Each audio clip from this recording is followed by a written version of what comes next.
Agora que a velhice começa, preciso aprender com o vinho a melhorar envelhecendo e, sobretudo, a escapar do terrível perigo de, envelhecendo, virar vinagre.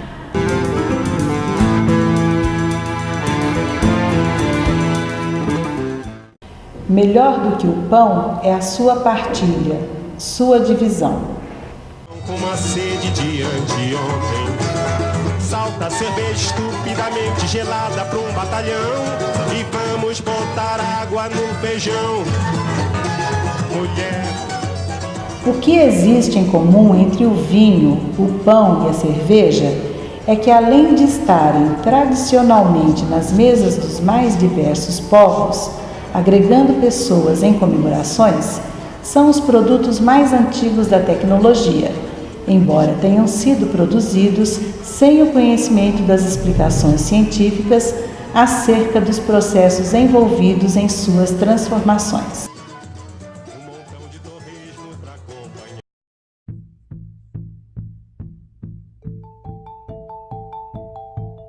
A produção de bebidas alcoólicas usando grãos de cereais já era conhecida pelos sumérios e babilônios antes do ano 6000 a.C.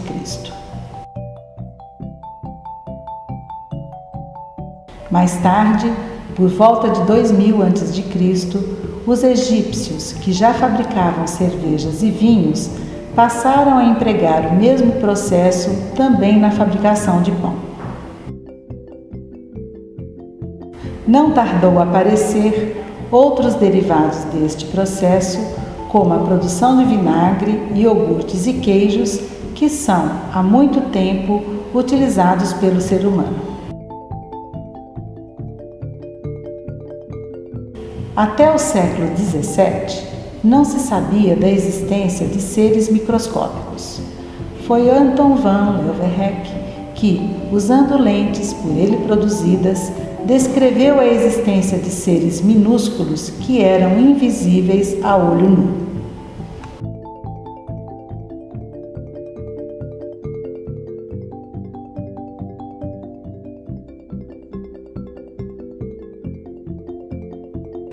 Alguns anos depois, surgiram dois importantes investigadores da área de química. Liebig, chamado de pai dos fertilizantes, estudou o papel dos macronutrientes N, P, K, nitrogênio, fósforo e potássio no crescimento das plantas. Berzelius, por sua vez, formulou o conceito de isomeria, halogênios e ação catalítica. Eles se opunham à teoria da ação de seres vivos na transformação da uva em vinho, dos cereais na cerveja. Defendiam que as transformações observadas eram resultado de modificações químicas espontâneas ligadas à putrefação dos produtos. Foi somente 200 anos depois que Louis Pasteur, em 1876, evidenciou que a causa das fermentações era a ação de seres minúsculos, os micro-organismos, caindo por terra a teoria até então vigente que a fermentação era um processo puramente químico, além de dar finalmente razão para o químico Charles Cagnard de Latour, que evidenciou o papel das leveduras na fermentação da glicose.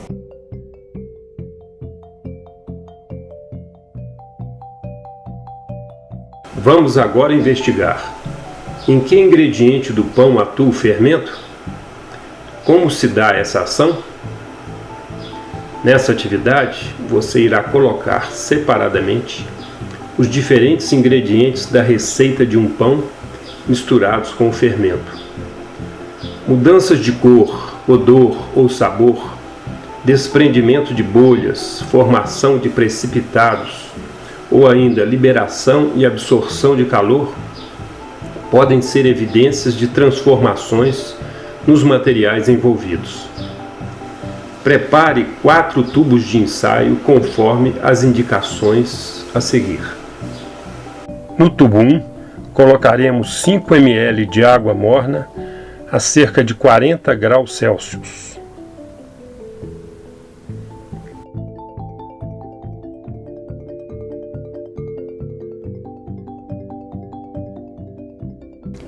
e 1 colherinha de levedo ou fermento biológico.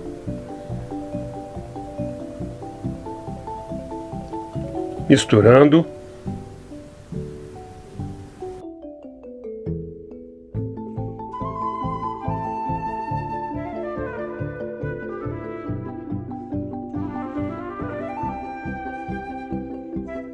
Então, colocaremos na boca do tubo de ensaio um balão de aniversário na cor rosa.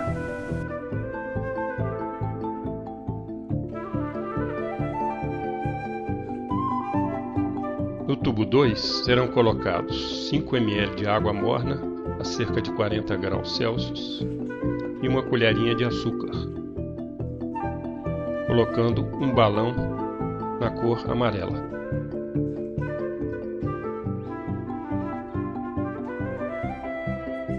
No tubo 3 serão colocados 5 ml de água morna a cerca de 40 graus Celsius e mais 1 colherinha de levedo e 1 colherinha de açúcar, colocando depois o balão na cor azul.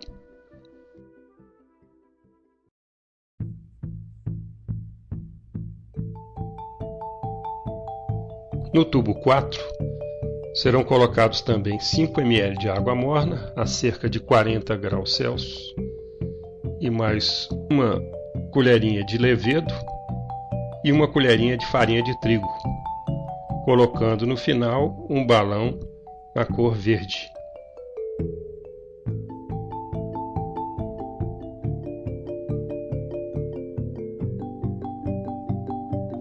Agora vamos deixar os ingredientes dos tubos descansarem por cerca de 20 minutos. O que você espera que aconteça em cada um dos tubos? O balão vai inflar em cada um deles? Qual a relação desse experimento e a fabricação do pão?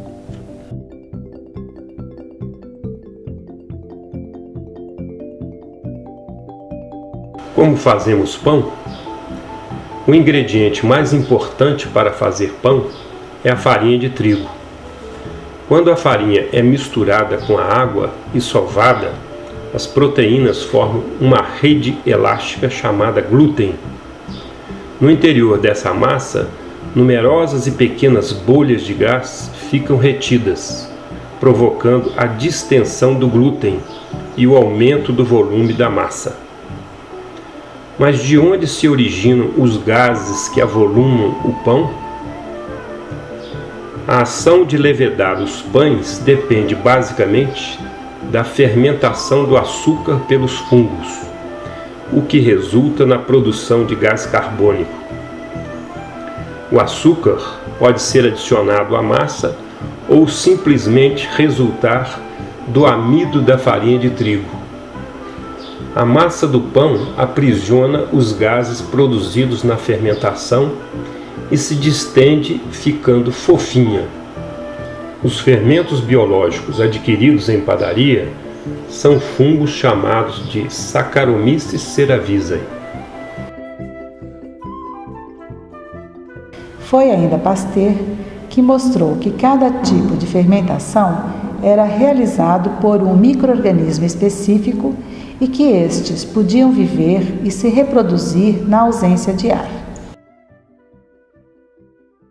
Posteriormente, em 1897, Eduard Buchner demonstrou ser possível a conversão de açúcar em álcool, utilizando células de levedura maceradas, ou seja, na ausência de organismos vivos. As grandes guerras mundiais motivaram a produção em escala industrial de produtos advindos de processos fermentativos. Por exemplo, a partir da Primeira Guerra, a Alemanha, que necessitava de grandes quantidades de glicerol para a fabricação de explosivos, desenvolveu um processo microbiológico de obtenção desse álcool. Karl Milberg foi um dos pesquisadores envolvidos nesse trabalho. O álcool é um outro produto também resultante do processo de fermentação. Pão e cerveja são produzidos pela fermentação alcoólica.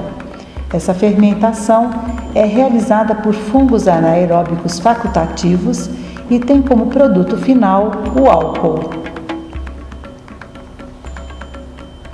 Já o iogurte é produzido pela fermentação lática, onde as bactérias denominadas de lactobacilos produzem ácido lático. Já o vinagre, produzido pela fermentação acética, consiste numa reação química, onde ocorre a oxidação parcial do álcool etílico, obtendo-se o ácido acético. As bactérias que realizam esse processo são as acetobactérias.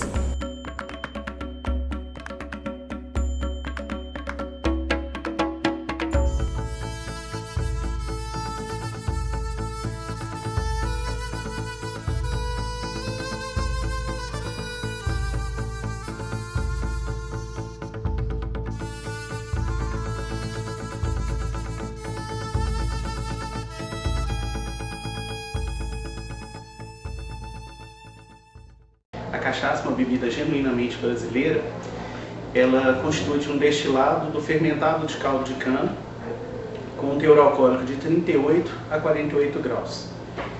A nossa pesquisa em cachaça, ela conta com aproximadamente 10 anos e no início da pesquisa nós visitamos vários produtores artesanais e esses produtores artesanais ainda têm uma produção muito atrasada, sem muita tecnologia.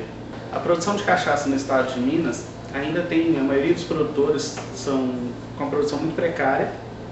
Esses pequenos produtores, a produção de cachaça é importantíssima para eles, principalmente para fixar a mão de obra no campo, e é uma fonte de recurso para esses produtores num período em que de entre safra, que a mão de obra tá ociosa, e nesse período a gente pode ter uma produção de cachaça de qualidade.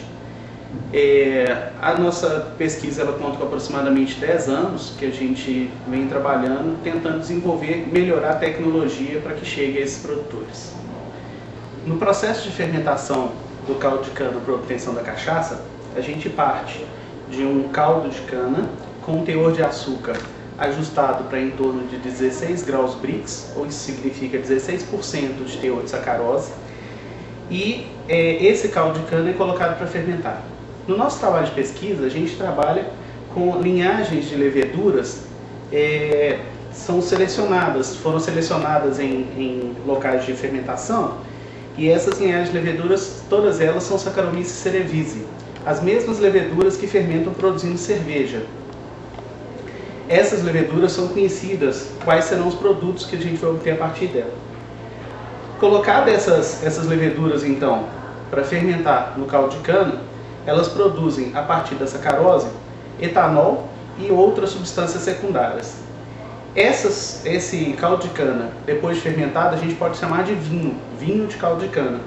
Esse vinho, quando o teor de açúcar dele está em torno de 0 Brix, como que a gente sabe isso? A gente tem condição por dois equipamentos. Um equipamento que a gente pode usar é um chamado sacarímetro, por luz polarizada, em que a gente coloca solução e visualiza qual é o teor, teor de carboidrato que a gente tem aqui, o teor de sacarose.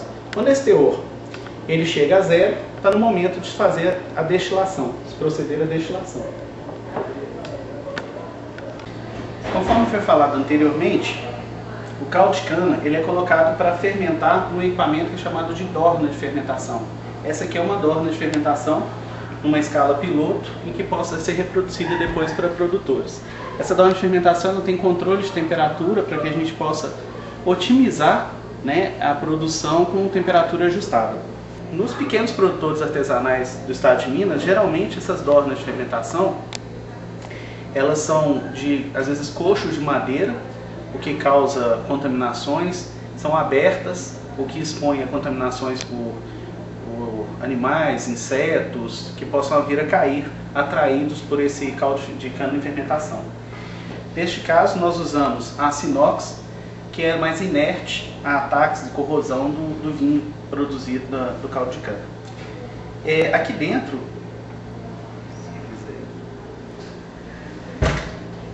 Aqui dentro é colocado o caldo de cana e neste fundo permanece um volume que é chamado de pé de cuba, que é o fermento que vai perpetuar as novas fermentações. Esse volume do pé de cuba aqui para cima, ele é retirado e transferido para dentro do alambique depois de completa a fermentação. Dentro do alambique, ele vai ser aquecido. Ao aquecer, vai volatilizar aquelas substâncias que tiverem menor temperatura de ebulição. Elas vão condensar nesse recipiente resfriado e vão precipitar aqui na forma de cachaça. Desse destilado, a gente tem 3 partes. A parte cabeça, que deve ser eliminada, que confere mais ou menos 10% do destilado. A parte coração, 80% do destilado. E o restante, que é chamado de cauda, o restante dos 10% do destilado. Esse corte do destilado, né, ele é feito para que tenha uma substância sem produtos indesejáveis, até mesmo alguns deles cancerígenos e tóxicos para o organismo. Esses produtos, eles foram produzidos, na maioria das vezes, durante a fermentação. Então, o processo de destilação é um processo que a gente vai separar uma parte da substância que seja boa para consumo, né? E nem tudo o que foi produzido na fermentação é desejável para consumo. Depois de destilado, esse álcool, essa fração coração, né, predominantemente álcool e água, é ajustado para o teor alcoólico de 38 a 48 graus. Por exemplo, essa bebida nós podemos chamar de cachaça. Tem um teor alcoólico de 40 graus. É um destilado de coração com teor alcoólico de 40 graus, produzido do fermentado de caldo de cana. A ação, como já havia dito, tem várias leveduras que podem ser usadas. Cada levedura dessa, ela gera um perfil de substância diferente. Então, por exemplo, aqui a gente tem uma coleção de leveduras congeladas, isoladas aqui do próprio ICB da UFMG. E cada levedura dessa gera um perfil de produto diferente, um aroma diferente. O equipamento, outra coisa importante do equipamento, é o fácil asseio desse equipamento, que o asseio é muito importante para a gente ter produto de boa qualidade. Outro diferencial do equipamento de fermentação que a gente desenvolveu, esse equipamento ele é fechado, coisa que não é comum nos produtores artesanais. Por quê? Eles acham que ao fechar as dornas de fermentação, essa fermentação não vai se proliferar. Errado, porque as leveduras elas têm dois estágios. Ela tem um estágio de produção aeróbica em presença de oxigênio, em que elas multiplicam em quantidade. Porém, nesse estágio, elas não produzem álcool. E elas têm um estágio anaeróbico, ou seja, sem a presença de oxigênio, que seria interessante ser fechado, em que elas fazem fermentação alcoólica. Então, para a produção de cachaça, é importante que isso aqui fique fechado, em presença anaeróbica. Do equipamento desenvolvido de destilação, é um equipamento em cobre. A cachaça artesanal, ela é em cobre, porque o cobre ele é importante por catalisar diversas reações. Algumas dentre elas, por exemplo, responsáveis por retirar substâncias que contêm enxofre. E essas substâncias que contêm enxofre, elas dão um sabor desagradável, sabor que assemelha a ovo podre, cebola. Ao alambique ser de cobre, é importante para ele remover essas substâncias do destilado. Porém, ao mesmo tempo, o cobre ele não pode estar no destilado. Então, por exemplo, esse equipamento que foi desenvolvido por a gente, ele tem todo o sistema em cobre, porém a sua serpentina de resfriamento é em aço inox, o que evita a contaminação do destilado com cobre. Todas as destilações foram acompanhadas e o teor de cobre está muito menor do que o permitido pela legislação brasileira, que é de 5 mg por litro. Os micro-organismos também são usados na produção de antibióticos. Essa descoberta foi feita por Alexandre Fleming. Os antibióticos podem selecionar bactérias resistentes e, com isso, ocorrerem no futuro doenças que não terão cura. O que você acha que pode resolver essa questão do uso indiscriminado de antibióticos? Mesmo daqueles que são usados com receita médica?